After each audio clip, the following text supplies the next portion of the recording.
Glad you're watching Newsfeed this 17th day of January 2023. A very good afternoon to you. I trust you're doing well. My name is Flora Limuki. Here is our top story this afternoon. Amani National Congress Deputy Party Leader Margaret Tongai has rubbished reports of a fallout between Deputy President Rigathi Gachagua and Prime Cabinet Secretary Musalia Mudavadi. Addressing the press in Meru County, Tongai insisted the two leaders are in good terms, asking Kenyans to focus on more important issues. She says the duties of the two offices are well defined, hence no chance of a conflict between the two in terms of performing their roles. There have been speculations of a silent supremacy battle between the two leaders. I want to disagree. I want to disagree and to refute that the Prime Cabinet Secretary and the Deputy President are at the loggerheads. No, those two people are working for Kenyans. They are supporting the President because at the end of the day, if these two bulls fight, then grass will suffer. Leadership in this country will not go well because the President gave them the mandate to work for the common mwananchi and to support his leadership. So I don't think the Deputy President and the Prime Cabinet can engage into any kind of war because they want the government to succeed in its agenda for working for the Kenyans. So Kenyans should stop those petty politics, especially some branches we can see or they are trying to bring some animosity between the two leaders, the Deputy President and the Cabinet Secretary. That one should stop. Let us give the government, the running government, the ruling government, ample time to work for Kenyans. The National Police Service Commission, NPSC, has called on police officers not to shy away from contacting the recently constituted task force led by former Chief Justice David Madaraka and air their grievances plus concerns that they opine should be looked into. NPSC Chairperson Eliud Kinuthia confirmed that the task force has already swung into action days after the swearing in of its members, and among other top of the issues, the task force will look into the salary and remunerations of police officers. Chini ya uongozi wake Inspector Duncan Ondigo akisaidiwa na Sergeant Camillus Ochieng, mwelekezi zamu ya kikundi cha 22 Mheshimiwa Rais.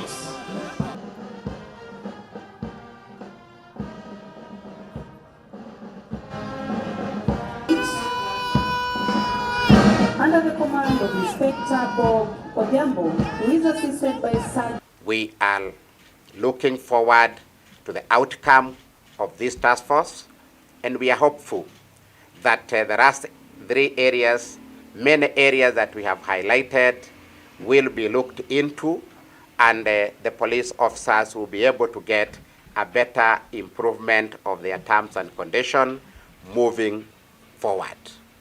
We've been concerned, and we've raised this matter severally, of allowances for police officers working in hardship areas and areas that are far-flung areas in northeastern, in some areas of the Rift Valley, some areas of the coast, some areas of lower eastern, and other areas that have various security threats that are a bit extraordinary from urban areas.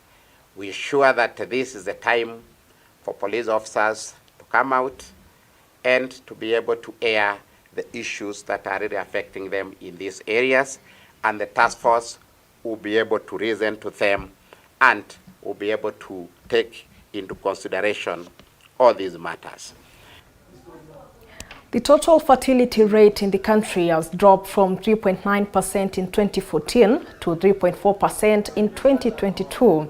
This is according to the just released Kenya Demographic Health Survey by the Kenya National Bureau of Statistics that also shows that there has been an increase in the percentage of children who have been vaccinated from 27% in 2014 to 80% last year. The survey, that is the 7th one to be conducted since the first one in 1989, has for the first time included data on mental health. The decline in under 5 mortality from 115 deaths per 1,000 live births in 2003 to 41 deaths per 1,000 live births in the 2022. Number 3 is an increase in the proportion of mothers who reported receiving antenatal care from a skilled health provider from 88% in 2003 to 98% in 2022. Fourth, increase in the percentage of children aged between 12 and 23 months who have received all basic vaccines from 77% in 2008-2009 to 80% in 2022. And the fifth observation is a collection of data on mental health, which the CS Ministry of Health has spoken to for the first time ever in the history of KDHS. Preparations for this year's Madaraka Day celebrations have kicked off in earnest as the Principal Secretary for Internal Security and National Administration, Dr. Raymond Omolo, led the National Celebrations Committee for a tour of the Embu Stadium to inspect the progress of the preparation of the venue. Embu County will host the 60th Madaraka Day celebrations as announced by President William Ruto. This will be the first national celebration for the county to host.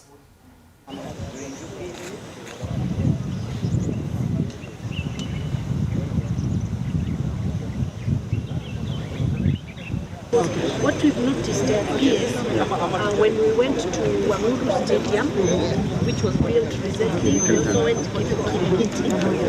Kirigiti is way higher in terms of the structure, quality, everything. We have been able to go to the RC's residence, and now we are here just to have an assessment of the stadium. Now, as you can look around, you realize that literally there is nothing in terms of readiness for the celebrations. And what we will be doing within the next 4 to 4.5 months is to ensure that these grounds, the Njukiri grounds, are ready to host the national celebrations. We've had brief engagements with the ASK team, led by the chair and her team, together with the county government, on the need to have an arrangement that would allow us to renovate this facility. And today now we have the high-level delegation from the various ministries that have come to do a needs assessment and to agree on how we move forward, because the time is also a challenge. We have a very short time to achieve a lot, and that's why we are here.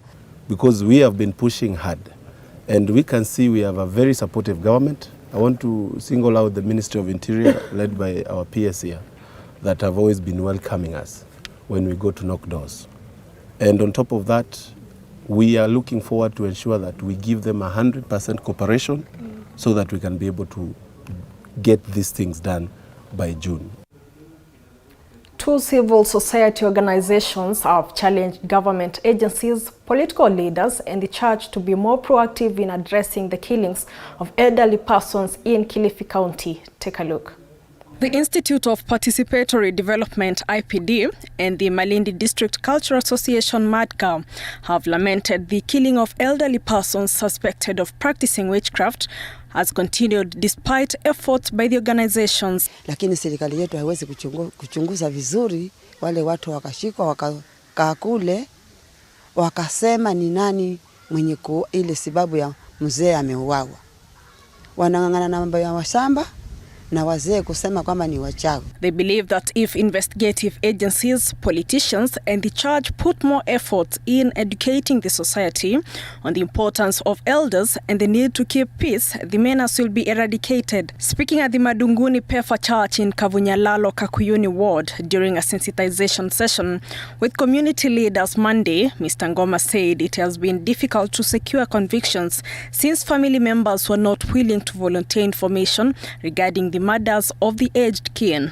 Na tatizo hili haliwezi kumalizwa na madika peke yake na IPD peke yake.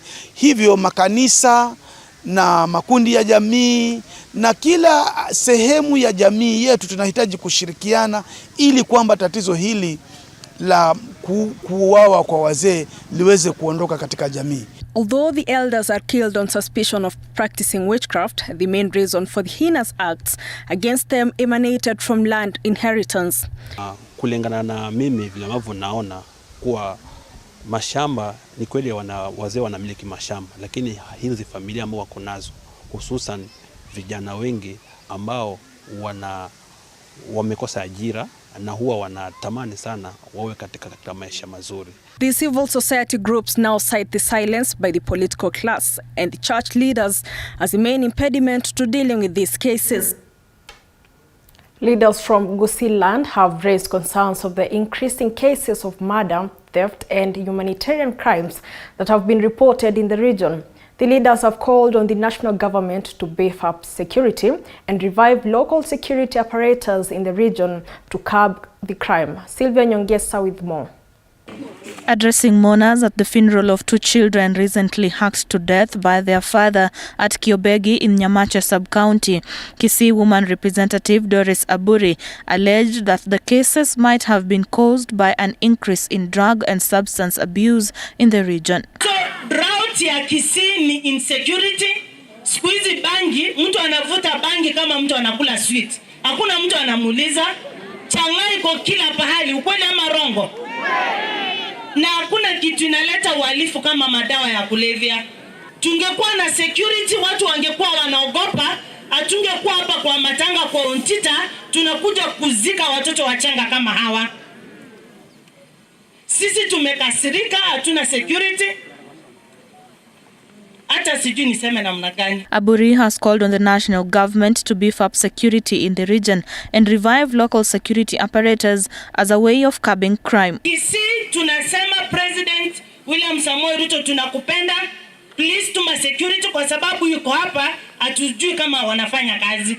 Kwa sababu kungekuwa kunafanywa kazi, hakungekuwa tunakosa mahindi kwa shamba. Tunasema serikali hatuna ama tuko nayo? Hatuna.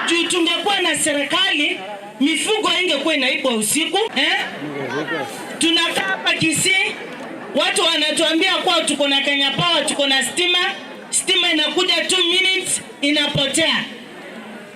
Kisii tuko na stima kweli? Kisii tuko na maji kweli? Murders and bizarre incidents have rocked the larger Gusii region, prompting the Kenya National Human Rights Commission to visit the area to conduct sittings with residents in attempt to seek solutions to the crisis. Sylvia Nyongesa, TV47. Maragua residents in Murang'a County have decried lack of anti-snake venom in all local health facilities, putting them at risk. The residents are living in fear, say cases of snake bite continue to rise in the area, urging the government to intervene to ensure their safety. For a long time now, the human-wildlife conflict has persisted in several parts of the country, with elephants and lions invading human settlements. This is the situation in Maragua County, with the residents now living in fear following the invasion of snakes. Wacha niseme huku shida ya nyoka inakuanga mingi sana. Huku kwa kishaka, sababu kishaka ni kubwa, kuenda hivi unaweza kutana nayo na ikuume. Inaharibu watu wengine sana huku. Sio mimi peke yangu. Wacha niseme ni wengi nilisikia. Justus Ndunda, a victim of snake bite, says the grass that fills the area, straddle hillocks and the dry condition of the area provides ample breeding ground for the deadly vipers that have wreaked havoc in their lives due to their venomous bites. Kama miaka 3 hivi ilipita, nilikutwa na nyoka kwa nyumba. na ikaniuma. Bahati mzuri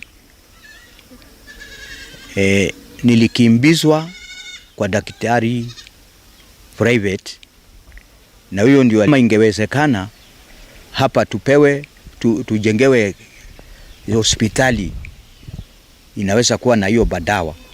Paul Chalo says everyone in the village knows someone who has been bitten by a snake, prompting them to use the traditional methods of treatment. Sasa hapo ndipo unasikianga mwili ni kama imeanza kubadilika, unaanza kusweat. Tena madawa kama hizo sisi huku kwetu ni ngumu sana kupata, ama usikia ati Kambiti dispensary iko na hiyo dawa. Hapana, hiyo dawa unaisikianga iko uko Murang'a. Na kitambo sasa ukimbie kutoka hapa hadi Murang'a unafrefer kwenda Keno ama Thika. Na sasa nikiwa hapa kwetu Mananja ni karibu. Kukimbia hapa na pikipiki kutibiwa ni rahisi kuliko nitoke hapa ndio mimi huyo Thika ama Keno. Hapo nitakuwa nimewezwa na sumu. Sasa hiyo ndio inabidi sometimes tukimbie huko.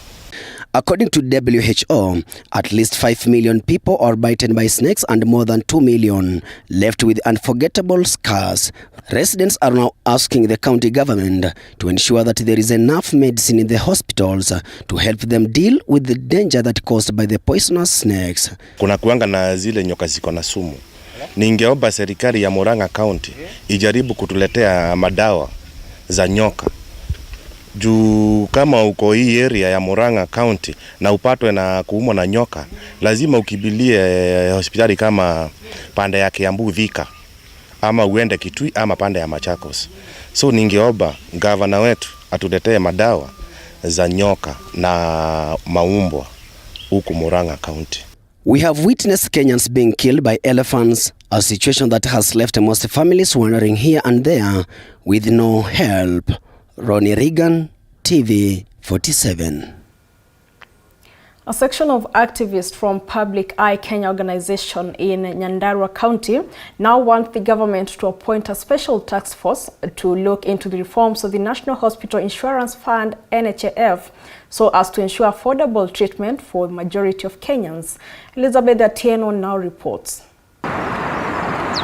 As the government intensifies plans to oversee the implementation of the Universal Health Coverage Scheme, it has since emerged that many Kenyans are yet to see the benefits of this scheme, as they are unable to cater for the monthly contributions to the National Hospital Insurance Fund following financial hardships.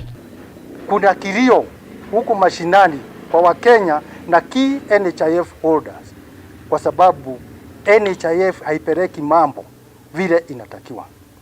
Na ndio sababu tunaomba mtukufu rais aingilie kati na kuwa na task force ambayo itamulika shida ambazo NHIF iko nazo, ambayo zinafanya isipatie wananchi huduma vile inavyotakiwa. Earlier this week, Deputy President Rigathi Gachagua visited late Mau Mau fighter Dedan Kimathi's widow, Mukami Kimathi, following a 1 million Kenya shillings hospital bill. And now, the activists say the situation is worse for some Kenyans, further calling on the government to tighten the rope and boost the country's health sector. So sisi tunauliza serikali iweze, kama mgonjwa ameenda hospitalini na ashaweza kutimbiwa, wacha kwanza kuambiwa tena lazima ulipie maneno ya sijui down, lazima ulipie sijui dialysis, sijui ulipie nini, wacha ikave kila kitu. Women from Nyandarua County have called on the Ministry of Health to enhance the Linda Mama initiative that has greatly helped expectant mothers. Oba First Lady Rachel Ruto na our President William Ruto washughulikie hii kadi ya Linda Mama, juu tukikataa kupata watoto hatapata kula. Na hiyo kadi ikitusaidia tupata watoto, ataendelea kupata kula. The Public Eye Group members now say the appointment of a task force to oversee reforms at the NHIF is the ultimate solution in the implementation of the Universal Health Coverage agenda.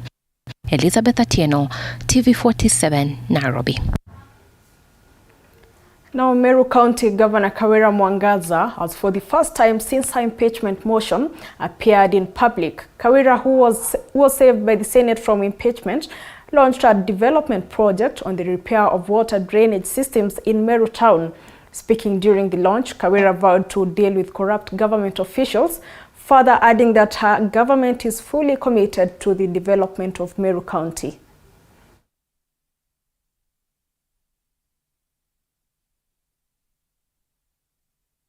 Tumefungua mradi, tunataka kuhakikisha ya kwamba every part of this town ambayo iko na mashimo tunataka kuziba, tuweke zinaitwa nini?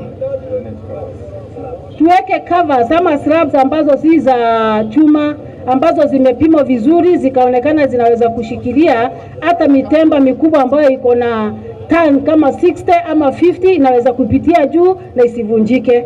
Ni kazi yetu kama serikali ya kaunti ya Meru kuhakikisha ya kwamba Meru is happy and every citizen of Meru must be happy. Kwa hivyo mimi kama gavana wa Meru sitazembea na hata ofisi yangu haitazembea. Tuko kazi na nitahakikisha ya kwamba hakuna maendeleo kwa makaratasi. Maendeleo ni kwa ground. Maendeleo ni kwa ground. Kama watanichukia kwa sababu ya kutembea kusupervise kazi ambayo ni kazi yangu, waendelee, lakini lazima kazi ifanyike. Kirinyaga County has enhanced TB management after equipping hospitals with gene expert testing machines that are able to give accurate TB and multi-drug resistant TB results promptly. With the acquisition of modern TB testing equipment, the county is now able to carry out testing for patients who will show symptoms that could indicate the presence of the disease. Emmanuel Haimba now reports. It is a relief for TB patients in Kirinyaga County after the Kerugoya County Referral Hospital, Kimbimbi, Sagana and Thiba Hospital were equipped with TB testing machines. According to the county's head of TB, Franklin Mwenda, they have been unable to accurately diagnose TB among patients and that the move will go a long way in curbing TB infections. Conducted a prevalence survey sometimes back in, I think, in 2015-2016, where we were told we are missing like 40% of our cases. Mwenda says the county currently has 1,245 active cases of TB under treatment, with 10% of them being treated for multi-drug resistance TB, and that the county has so far attained 6% TB treatment, a success rate against the 92% treatment rate set by the national government. As we speak now, I think there's an increase in drug-resistant cases in the county. Like when you compare the data of 2021, we had only 11 cases, but as we speak and you see the year has not ended, we already have 18 cases. That is almost like over 60%. He adds that apart from treatment, the county has an active TB prevention program that involves educating the residents about the disease as well as observing infection prevention and control protocols in all health facilities. We also have those special cases where we try to encourage people, we do counseling. If they decline to take medications, our public health officers can actually execute the CAP 242, where through the court, a patient can be coerced to be isolated somewhere where they can be able to take medication. Susan Nyawira, one of the patients who have been receiving treatment for TB at Kerugoya County Referral Hospital, says she received great care at the hospital and has now recovered, though she still has to complete the full dosage of her medication before being discharged. Hii hospitali ya Kerugoya ni hospitali mzuri na wanatibu watu vizuri na wanapona. TB si mwisho wa maisha. Watu wafuatilie kukunywa dawa na watu wanapona. Haimba Emmanuel, TV47. And into matters sports, the county government of Bungoma has emphasized on its commitment to supporting sports in the county and helping the youth in the area realize their full potential in sports. The leaders led by Bungoma County Senator David Wakoli Wafula urged the government to invest more in local talents as a way of improving the national teams that represent the country in international competitions. The leaders were speaking during the Kabuchai NGCDF tournament final that was graced by Kimilili MP Ditmas Barasa, Bumula MP Jack Wamboka, Bungoma MP Catherine Wambilianga, and Kabucha MP Majimbo Kalasinga. In the tournament, West Nalondo's combined FC defeated Chwele Kabuchai, Wards Umoja FC 4-3 in post-match penalties to be crowned the champions as they were rewarded with 90,000 Kenyan shillings. Chini mpaka, yani ile philosophy ya bottom, na hiyo yangu zawadi itakuwa milioni 1. shirika la mpira wa kandanda in Kenya wawache kukaa Nairobi wakifikiri wachezaji wa Harambee Stars wanatoka Nairobi. I want them to come to the ground here and see real talents in this young men here. Wakati tumekuwa hapo, senator ameniambia na tukichukua one of this team to combine inaweza pika Gor Mahia, which is correct. Na wamekaa Nairobi. Sasa Nairobi ni kuangalia wale wanakaa katika vijiji vya Nairobi peke yake. Come to the ground and see the real talent here. Pigana pamoja kuhakikisha maneno ya michezo inaendelea. Tumeelewana kama wabunge hapa kwamba mwezi wa 4 tutakuwa na interconstituency games. Sasa kazi yetu ni kukuza hizi talanta. Mheshimiwa Didmas, asante sana